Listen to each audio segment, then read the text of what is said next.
নমস্কার দর্শক বন্ধু, আমি শ্রী প্রদীপ। আজ পুরুলিয়ায় যাওয়ার পথে একটি পুকুরে আমি দেখতে পেলাম বহু দুষ্প্রাপ্য একটি গাছ। আমরা এটাকে বলি শাপলা গাছ। আমরা সবাই চিনি শাপলা গাছ। ঠিক দুর্গা ঠাকুর মহালয়ের আগে থেকে এই শাপলা গাছ আমরা দেখতে পাই এবং প্রচুর লোক আমরা বাজার থেকে শাপলা কিনে খাই।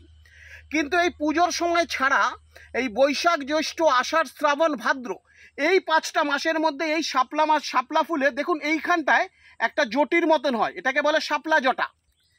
এই যে শাপলা জটা রয়েছে, কোনো আপনার বাড়িতে বাস্তু সমস্যা, আপনি বাড়িতে ঠিকভাবে বসবাস করতে পারছেন না, ভৌতিক উপদ্রব, আপনার বাড়িতে অর্থ থাকছে না, অর্থ নষ্ট হয়ে যাচ্ছে, আপনার শত্রু আপনাকে পরিশান করছে, এই শাপলা জটা এইভাবে নিয়ে এই বৈশাখ, জ্যৈষ্ঠ, আষাঢ়, শ্রাবণ এই 4টে মাসের মধ্যে শাপলা জটা হয়। সবসময় কিন্তু হয় না দর্শক বন্ধু, মাথায় রাখতে হবে।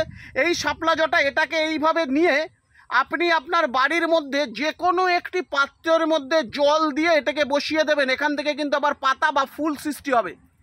এটি আপনার বাস্তুদোষ নিবারণ করবে এবং এটি আপনার যদি শত্রু থাকে আপনার বাড়িতে কোনো ক্ষতি হতে দেবে না। এটা কিন্তু মা দুর্গার আশীর্বাদের একটি গাছ।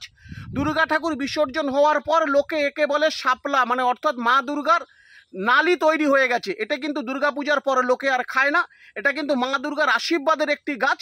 এটিকে আপনার একটি বাড়িতে যে কোনো পাত্রের মধ্যে জল দিয়ে এটিকে বসিয়ে দেবেন।